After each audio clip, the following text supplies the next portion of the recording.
Today I have for you the next installment of Epic History TV's Napoleon series, Napoleon's Vietnam, Spain 1809 to 1811. So let's dive right in.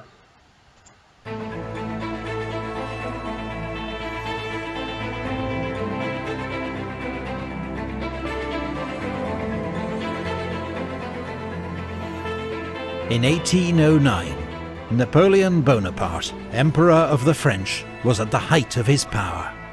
He had just won another crushing victory against Austria at Wagram and imposed a humiliating peace treaty. But the war he'd started in Spain and Portugal, with his ill-judged invasion the previous year, continued to rage. Napoleon had placed his own brother Joseph on the Spanish throne, uniting a proud country against him. His troops had dealt ruthlessly with popular uprisings, while routing a succession of Spanish armies. In February 1809, Marshal Lannes overcame the heroic defence of Zaragoza in a brutal siege that cost 54,000 Spanish lives and 10,000 French. But still, the Spanish and Portuguese remained defiant. And 3 months after their escape from Coruña, the British were back. In April, Sir Arthur Wellesley landed in Lisbon to lead a small Anglo-Portuguese army. British redcoats would fight alongside Portuguese troops, who, with the help of British training, would soon prove themselves highly effective. 3 weeks after arriving in Portugal, Wellesley moved against Marshal Soult's Second Corps, which had recently taken Porto. Soult and his troops, preoccupied with plundering the region, had no warning of the British advance, and were soon in headlong retreat, back through the mountains into Spain.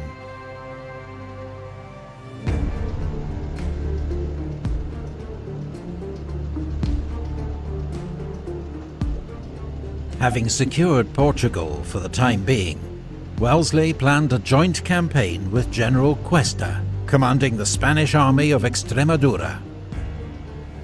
On the 10th of July, the two commanders met at Casas de Miravete to discuss strategy. Relations between these two allies were not straightforward. Spain and Britain had a long history of conflict. The Spanish were deeply suspicious of British intentions in Spain, while the British had a low opinion of the Spanish army, which they considered poorly trained and badly led. Wellesley's request to take over command of Spanish forces was rejected, but the generals agreed to a joint advance up the Tagus Valley towards Madrid, to be supported by General Venegas, advancing from La Mancha.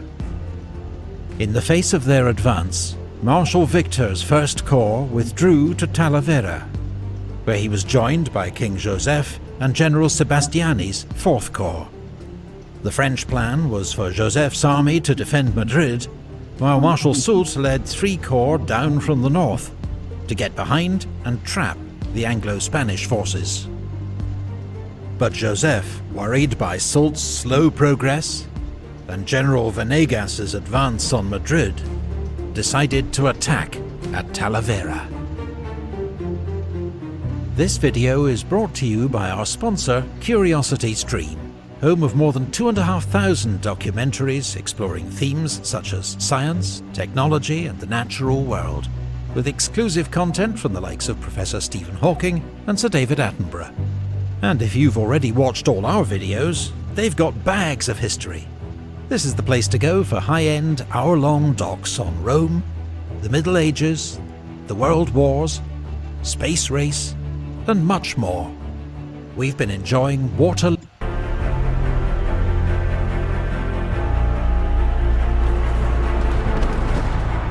Battle of Talavera saw British infantry bear the brunt of the French assault. They stood firm and repelled the enemy with disciplined musket fire and bayonet charges. Talavera was a small battle compared to the great clashes fought that year in Austria, but it proved that under Wellesley, Britain's small, well-drilled army was a force to be reckoned with. even though in the short term victory achieved little. Warned of Soult's approach from captured dispatches, the victorious Anglo-Spanish army retreated, while King Joseph and Fourth Corps marched against Venegas's army, which they smashed at the Battle of Almonacid. That autumn, the Supreme Junta in Seville, Free Spain's effective government, raised two new armies for another attempt to liberate Madrid, planning to converge on the capital from north and south. But Wellesley, ennobled as Viscount Wellington for his victory at Talavera, had been so disgusted by the lack of Spanish cooperation that summer that he refused to risk his army. Predictably, Spain's inexperienced armies met with disaster. At Ocaña, they suffered their biggest defeat of the war, when a smaller force under Marshal Soult routed the Spanish army, taking 14,000 prisoners and 50 cannon. A week later, the army of the left was heavily defeated at Alba de Tormes. There was more bad news when Girona fell to the French after an epic 7-month siege. The Supreme Junta's plans to retake Madrid were in tatters, and southern Spain was now wide open to French attack.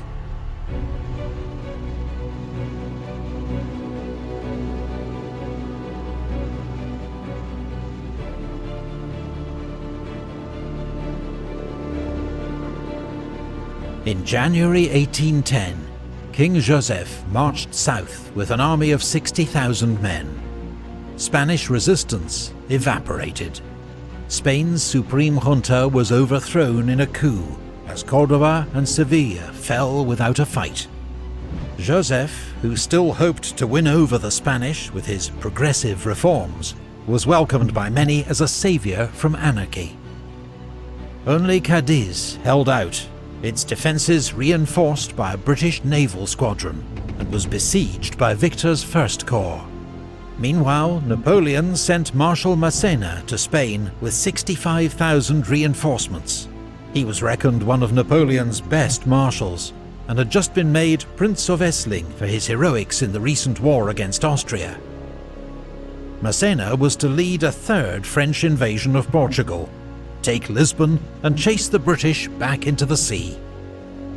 He laid siege to Ciudad Rodrigo, a fortified city controlling one of the main routes into Portugal, which surrendered after 2 weeks' bombardment. Wellington, with only 33,000 men to face Massena's 50,000, retreated. Massena crossed the Portuguese frontier and besieged Almeida.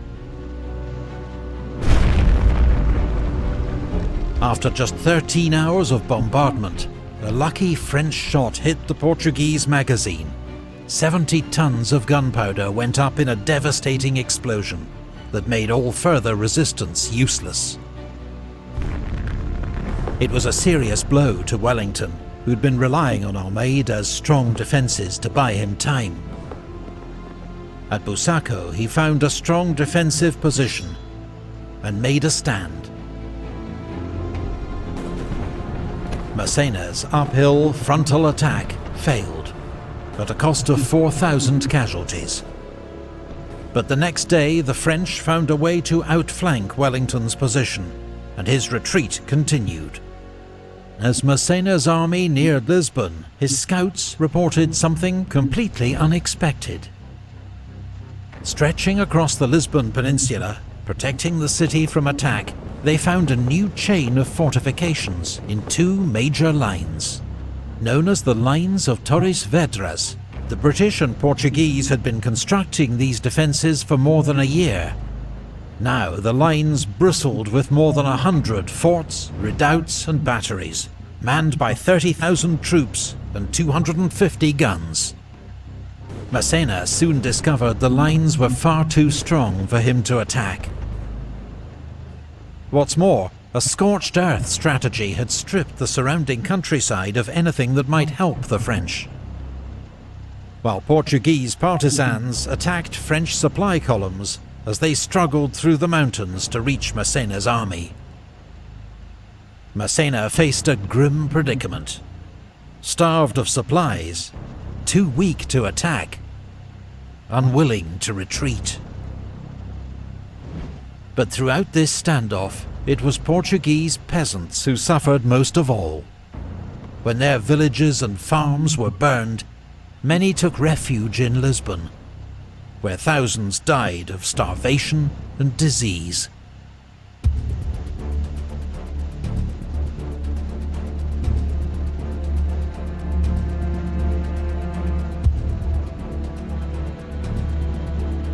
Back in France, Napoleon had been preoccupied with his divorce from the Empress Josephine, and then a new marriage to Archduchess Marie-Louise, daughter of the Emperor of Austria.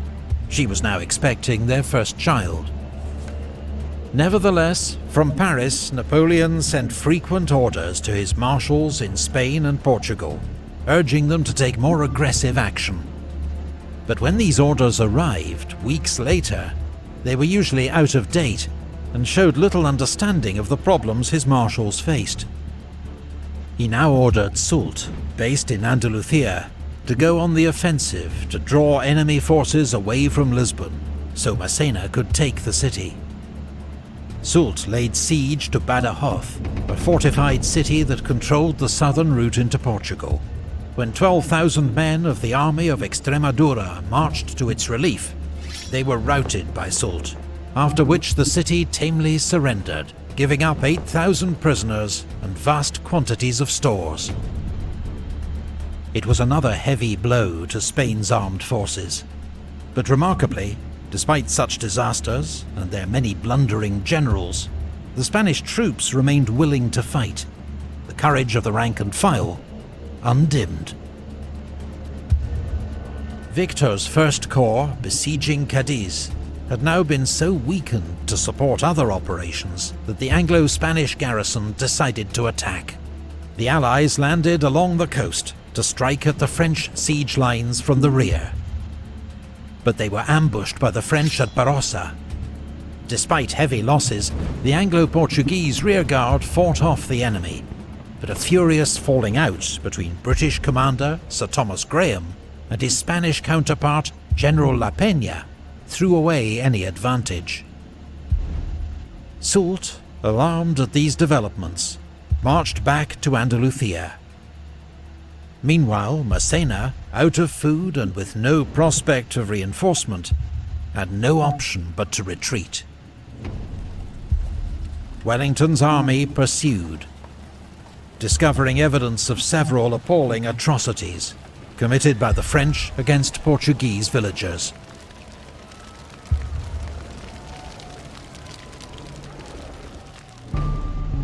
There were running battles with the French rearguard, brilliantly commanded by Marshal Ney, until he was sacked by Massena for criticizing his leadership. Having chased the French out of Portugal, Wellington besieged Almeida. Massena's army, now rested and reinforced, marched to its aid. The two armies clashed again at Fuentes de Oñoro. In 2 days of heavy fighting, Massena failed to break through Wellington's position to relieve Almeida. The fortress fell the next week, but to Wellington's fury, British bungling allowed most of the French garrison to escape. Massena had lost 25,000 men in Portugal. Now he'd lost Almeida too, and a string of bad decisions, not least to bring his mistress with him on campaign, had cost him the respect of his officers. The Marshal, whom Napoleon had once nicknamed the Dear Child of Victory, was recalled to France in disgrace, never to hold senior command again. Napoleon sent Marshal Marmont to replace him. Meanwhile, Marshal Beresford, the British commander of Portugal's army, was sent to retake Badajoz with 20,000 British and Portuguese troops. When Soult approached with a relief force, Beresford marched to meet him at Albuera. It was one of the bloodiest battles of the war. around 6,000 casualties on each side, with more than a third of the British infantry killed, wounded or captured. Marshal Soult declared, "There is no beating these troops, in spite of their generals. I always thought they were bad soldiers. Now I'm sure of it. I had turned their right, pierced their center, and everywhere victory was mine. But they didn't know how to run." Soult had been checked, but he was determined to save Badajoz. The newly arrived Marshal Marmont marched to his aid, and they advanced again. This combined army forced the British to abandon the siege. But when Wellington withdrew to a strong defensive position across the Portuguese border, Soult and Marmont did not pursue. French commanders in Spain had learned grudging respect for Wellington and for the steadiness of his troops. For now, the war in Spain had entered stalemate.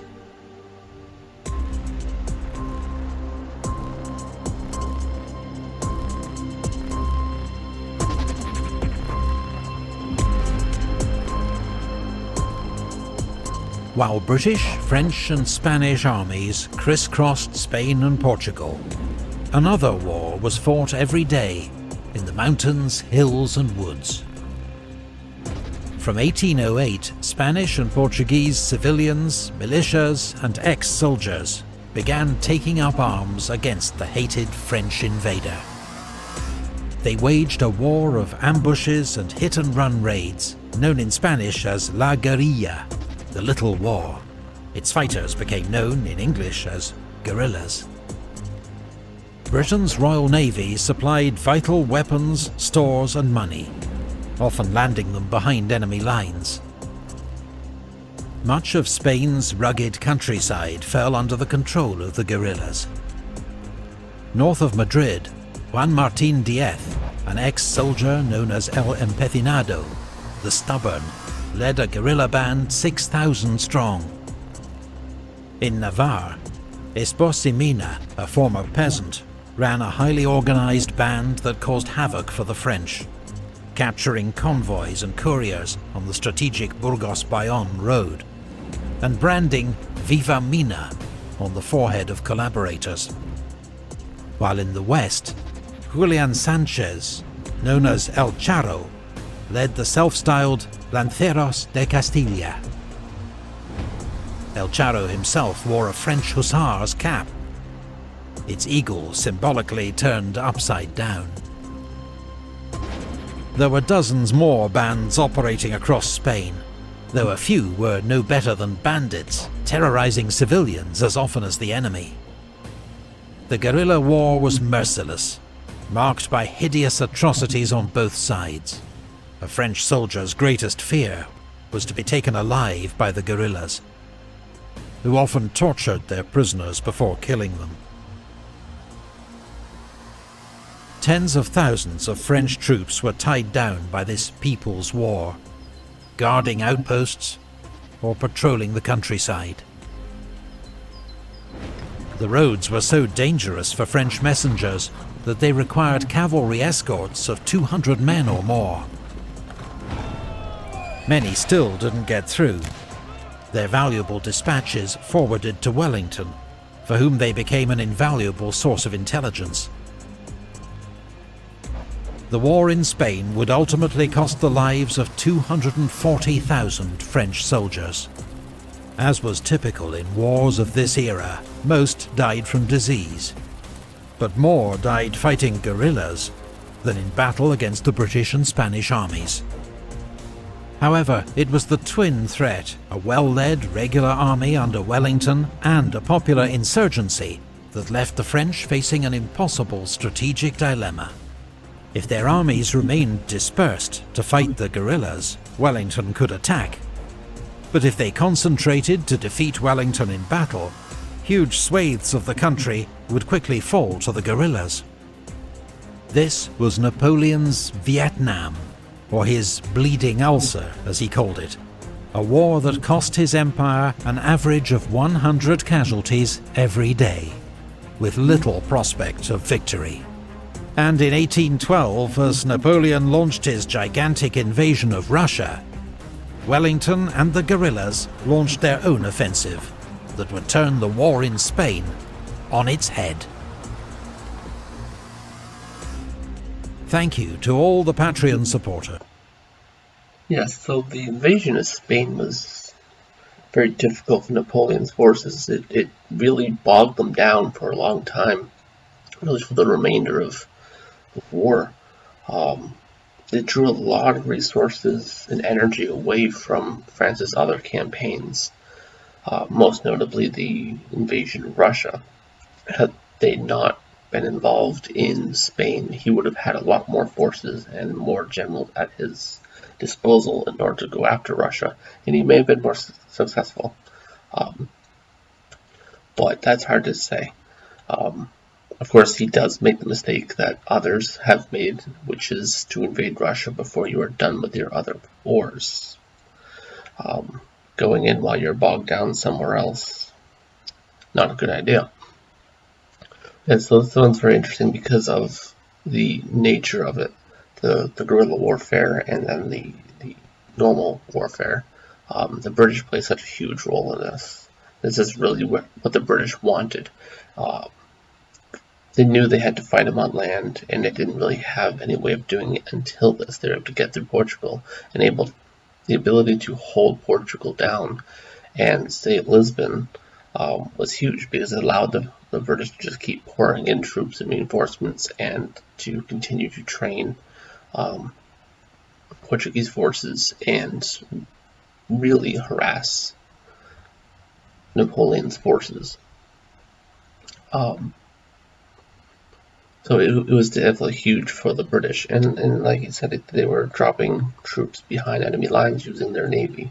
The British Navy was a huge part of this too.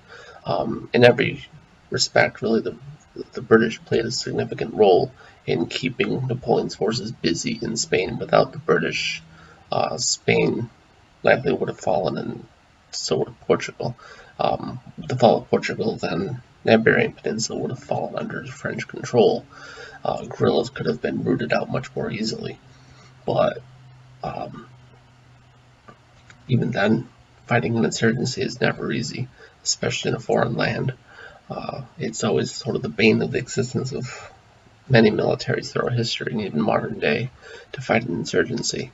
But yeah, so this video is just super interesting. But I'm going to go ahead and end the video there. If you like the video, please like and subscribe, and I will see you next time.